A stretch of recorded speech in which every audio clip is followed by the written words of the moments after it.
So it is unpredictable, or at least it may be better monitored in the future, because you have to consider that there are a lot of people thinking of the smart meters on deploying communication so that every householder, every PV panel actually communicates with the smart grid control center. So in the future, probably, we will have a very clear picture of what is connected. But for the moment, the transformer doesn't know. So, yes, actually, yesterday,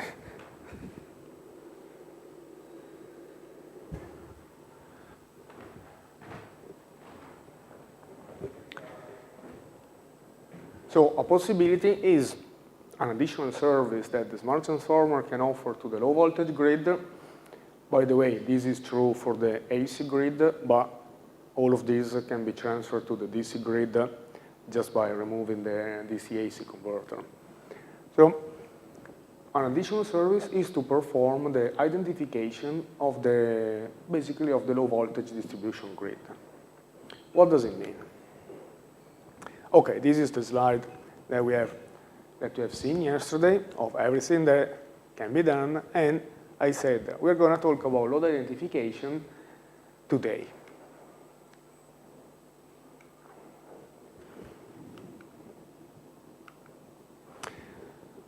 What is load identification? Well, it's basically to know what is connected to the low voltage grid, but it doesn't mean that we need to know each individual component. Even some load mix could be interesting. So, first of all, how do we model it? Do we just put a model with a very high depth? Do we model the individual transistors, the resistor? Well, no, of course not. What we're actually interested in a first approximation is the steady state behavior, so the behavior of how the load behaves when we have voltage and frequency variation. So the DSR, the operators, are kind of interested in that because it can affect a lot the performance of the grid, and especially regarding voltage violations and frequency changes. So if we just take, this is in the reference list, basically there isn't any agreement. So each country, they have their own policy, and they model the load mix very differently. Just to explain it a bit, if we just consider the fundamental behavior, we can think that there are load that behaves as a constant impedance, say resistor, like hair dryer or electric heater.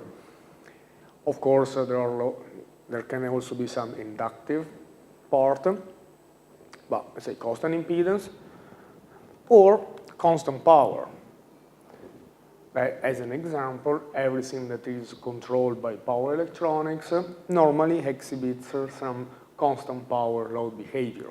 And by the way, if we are considering, if we're looking into the future where everything theoretically should be power electronics interfaced and constant power load, this may represent a very big problem because constant power loads, they have this tendency to make the system more unstable. And in particular, now for distribution grid, situation is still all right, but when we move to aircraft power system, when we have a bigger share of power electronics and of constant power load, the stability issue becomes really relevant. Or we can also have loads that they behave as constant current. So we change the voltage and the frequency, but they just behave as constant current. So, again, there is an agreement on this. And in addition, all of this is just based on statistical data and is totally offline. So I can use it to have a general idea, but I cannot use it to perform real-time control.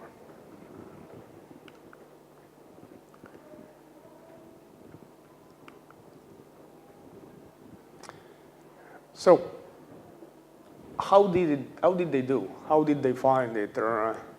All of these components. Well, many people they don't know. So it's based on assumption. Then they probably like surveys, and much of it is actually quite outdated. So 2 to 5 years ago, more than 10 years ago, if you're thinking how everything has changed in the past 10 years, then we know that this idea that we are getting of the load mix not only is offline, not only is based on, okay, many times is based on measurements, so this is actually good, but other time is a survey or do not know or experience. So we can actually conclude from the literature analysis that there is an agreement on the model. Models are not updated in many cases, and the sources is only half, roughly, based on measurement.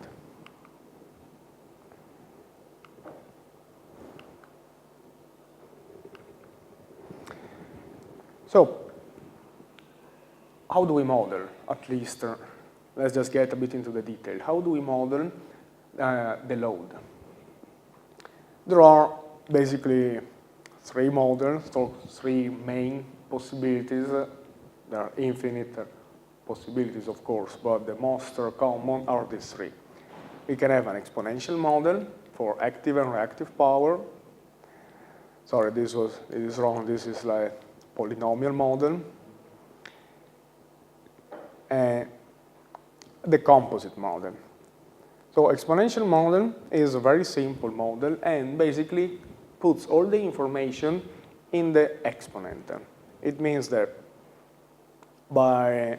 we have the zero condition where we know that at the nominal voltage we have a nominal power active and reactive component.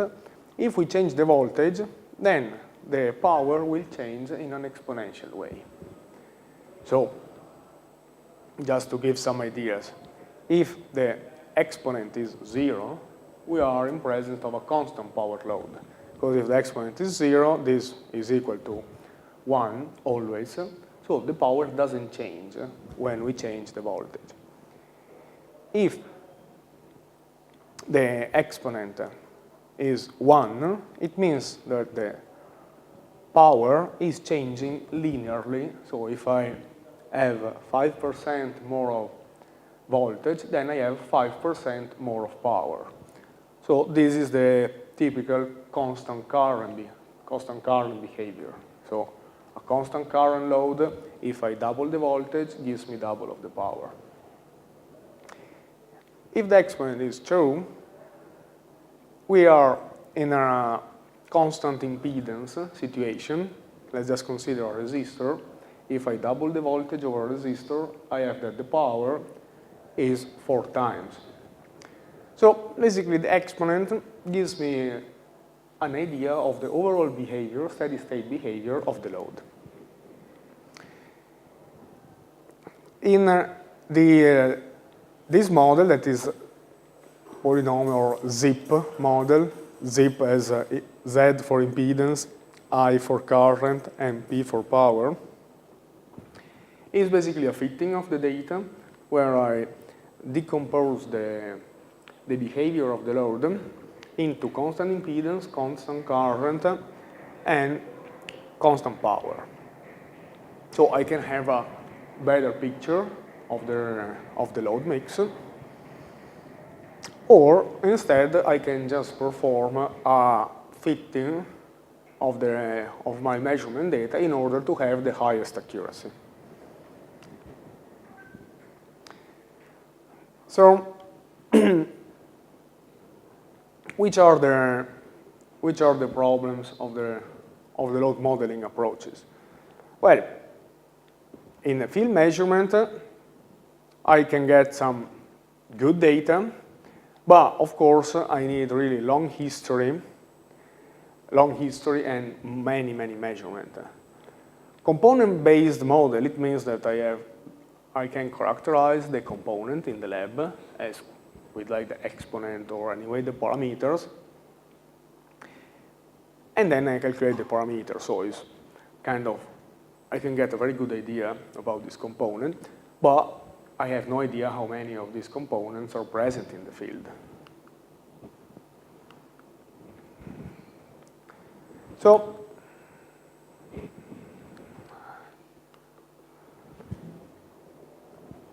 the idea is that we want to characterize online, so identify online the load behavior depending on the voltage and the frequency.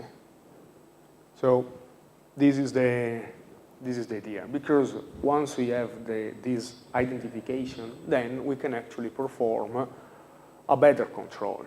So what does it mean? Remember that yesterday I was talking about that one of the services that the smart transformer can offer is the demand-side management.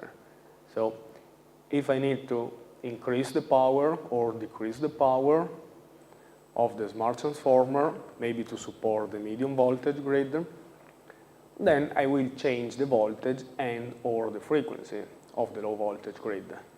Now, how do I do it? So if I have a very clear picture, if I know that increasing the frequency or the voltage by 5%, I will have a 10% variation, then I can implement some very fine control. I know what to change. I know how much I should change the voltage in order to reach my target without having too much impact on the distribution grid. If I don't know, then I just have to assume. Or I have to implement an additional control loop over a system that I don't know. So I think that is very important to identify at least the load response to voltage and frequency variation, because I have the model, I can perform a control action. So the idea is to use some exponential model, because exponential model is very easy. You just need to identify one parameter. And you can also use the initial, meaning it can be calculated online quite easily, because we just take as initial voltage and power the steady state, and then we can perform some variation and identify it. So what does it mean? It means that because the smart transformer actually is grid-forming converter, a smart transformer is the grid, we can think of applying some perturbation of the voltage and of the frequency, and then measure the difference, so the derivative of active and reactive power. And in a discrete time, just by measuring the active and reactive power and the voltages and the frequencies, I can identify the exponent, that are the load sensitivities, to the voltage and frequency variation. So it's something very simple. It's the basic of system identification. System identification is a very vast field of electrical, electronic, and information engineering. It is usually done to identify dynamical system. So, yeah, to get at the end the body diagram. This is not what this is for. This is the identification of the steady state situation, because the power system usually has this slower dynamic. So I might not be interested in the high frequency response of the low voltage grid. Again, for this purpose, because the objective of the load identification is to perform control actions for the demand side management. So I'm interested in the steady state response. If instead the smart transformer should be used for the identification of the high frequency behavior, maybe for active damping or other advanced services, then I need to use something completely different. This identification is the steady state behavior of the load. So this is exactly what is happening. I can apply a variation, maybe like 2%. Actually, how deep this variation should be is one of the parameters. Like what I said yesterday, we have also to consider which is the best perturbation. If I have very little disturbance, then I don't affect the grid, but maybe I get a bad measurement. If I have a large disturbance, I may get a very good measurement, but I can affect the grid. So we, of course, perform several attempts, and something in the range of 1 to 2% is actually enough to get a very good identification. So we sample voltage here, power here, and we can calculate the identification. And we can do it online. So we have a very clear picture online with an exponential model that, okay, is not the most accurate, but it still gives some, actually all the information that we need to perform control actions. And the same can be said for the frequency. We introduce a frequency variation.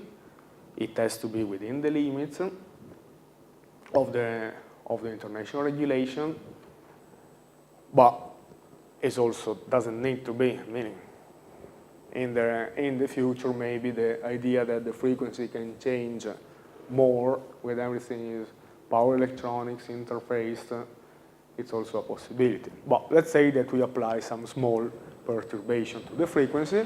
We sample frequency here, power, active and reactive power, and we calculate the load sensitivities. So it can be actually very fast. We don't need to exaggerate on this. So in this case, the overall duration was less than 1 second.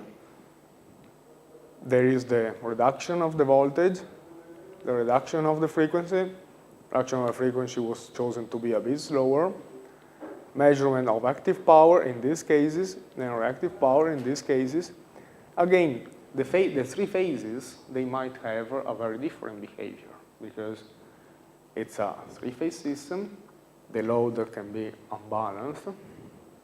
And with many single-phase loads, some can be constant power load and some other can be constant impedance load. So we can identify all of these. And actually, let's have a look at this because, again, the simulation was actually done considering a very general case.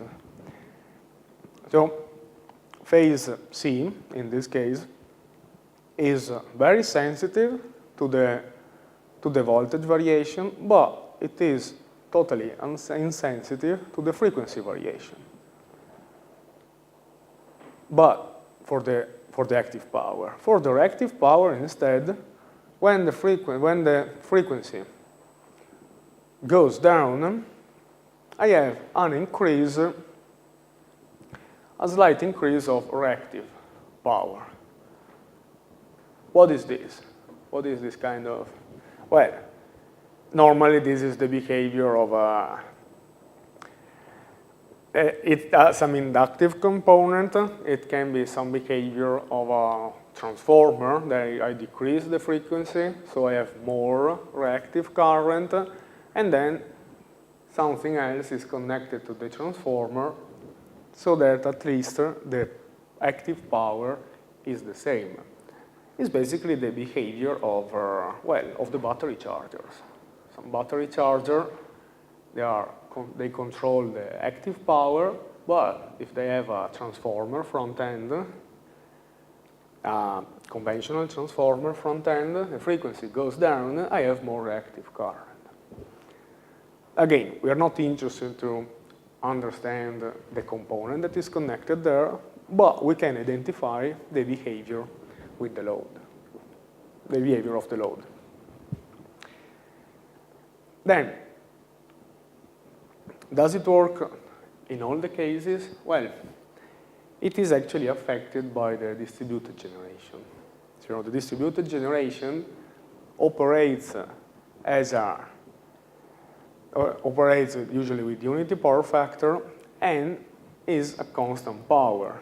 So it is not affected by the perturbation, but if I just consider it in my exponential model, then I might make a mistake. Actually, I make a mistake with the identification of the exponent. So this is just to, anyway, to show the limits of this.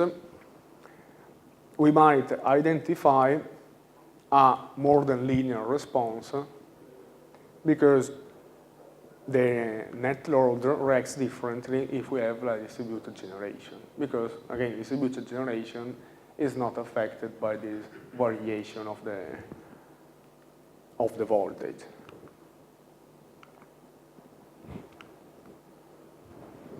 So,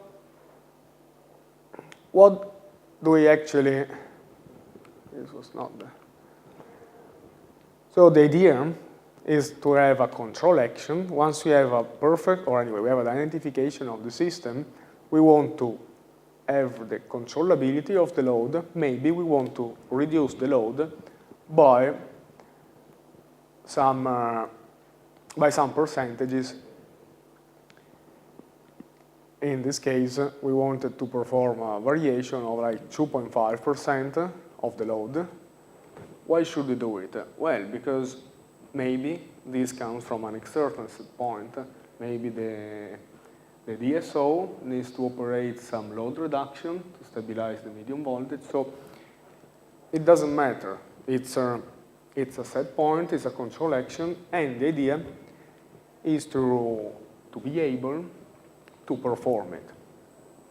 So only stands for online load identification, and in this case there was the matching between the identification and the real load variation was very good, actually much better than just the estimation that we can have without the PI load identification. So it's a very simple concept because we are not talking about pseudo-random sequence or steps to identify the dynamical system. It's just identification of the steady state behavior, but it can really enable the smart transformer to perform control actions. So some simple ideas that can be used in a very powerful way.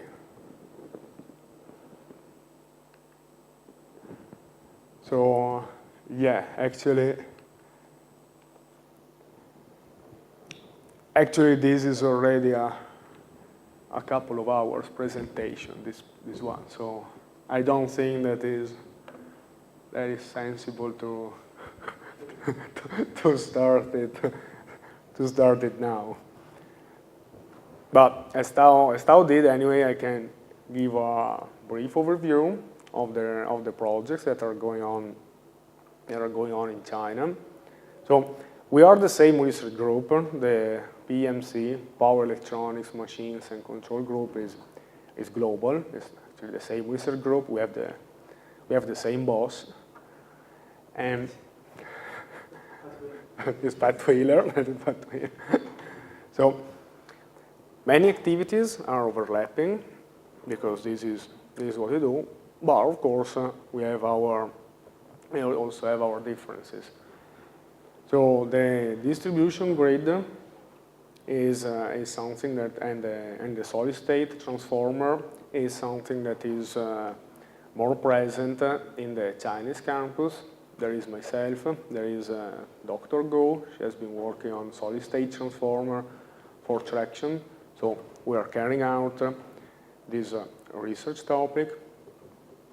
Also, there is the idea to use the smart transformer inside the aircraft, because if you remember the power system description, anyway, there is some three-phase system, and then there are some DC systems. So now the configuration of the aircraft is hybrid.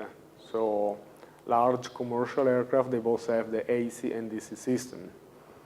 So at the moment, they are interfaced by transformers and rectifiers. There are very robust and commercial products, but of course, you know, if you have a transformer and a rectifier, we have harmonic generation, unidirectional power flow. If you want to control the voltage, then the rectifier at the secondary must be controlled. So something that we try to do, and we're still trying to do, is to see if we instead have a fully controllable solid-state electronics instead of the conventional transformer to perform the AC to DC conversion in a more electric aircraft. Do we have advantages? Well, the answer is yes, we have a lot of advantages, but which are the disadvantages? Are the disadvantages more than the advantages? So this is the key question, and this is what we are actually trying to find out. And for the more electric aircraft, this can be one of the main advantages is that the frequency is variable. So if you have to design a transformer, normal transformer, followed by a rectifier with variable frequency, then of course you have to design it for the worst case. And if you want to compensate for the harmonics, in the distribution grid is kind of easy because you just put a filter, an LC filter that rejects the grid frequency harmonics because the grid frequency is 50 or 60. But in a more electric aircraft, you don't know. The frequency depends on the rotational frequency of the generators. So in this case, I think that solid-state electronics can actually enable the very clean power supply, balanced three-phase currents, without any, meaning with a smaller footprint. And also there is the full controllability of the secondary side, and there is the possibility to have this bidirectional power flow from the DC to the AC. So these advantages are, of course, higher number of components, the efficiency, the reliability. So everything that we have been talking about in the previous lectures that they apply for distribution, well, they also apply for the more electric aircraft. So we're still working on this. Free to talk to me about it, send me an email, and come to China to do something about that. And yeah, another very big research activity that we have going on is on electrical drive, high-speed drives, integrated drives, high-temperature drives. So all of these challenging applications, because you want to have a high frequency, high current, high temperature, and of course, low volume and low weight. So we have several projects on this topic, both from hardware realization, machine design, control system. One of the key points once you're having a high-speed machine is that the fundamental frequency of the current is very high. So it's kind of easy to generate a 50 hertz sinusoidal waveform if the switching frequency is 50 kilohertz. It might be a bit harder to generate a 5 kilohertz sinusoidal waveform if the switching frequency is 50 kilohertz. So the ratio between the fundamental and the switching frequency actually makes the control harder. So current control strategies based on proportional integral or discrete or predictive control. We're also looking into this. And of course, it must be robust. This is the key point. There, with the wide temperature variation, we have wider variation of the parameters. If you want to, also for the inductance of the machine, if you want to go to high speed, then maybe you design machines with anisotropic rotor, so that you can perform flux weakening, meaning the inductance changes a lot. So we have changing resistance, variable inductance, variable speed, high temperature, and we have to make sure that the control system is stable. It's stable with a low ratio, say, between switching frequency and fundamental frequency. This is also a challenging topic where, anyway, experience of predictive control, system identification can come very, very useful. So, yeah, I think that I basically covered many of the activities that are going on, and then of course there's the collaboration with the UK, because we're still the same research group.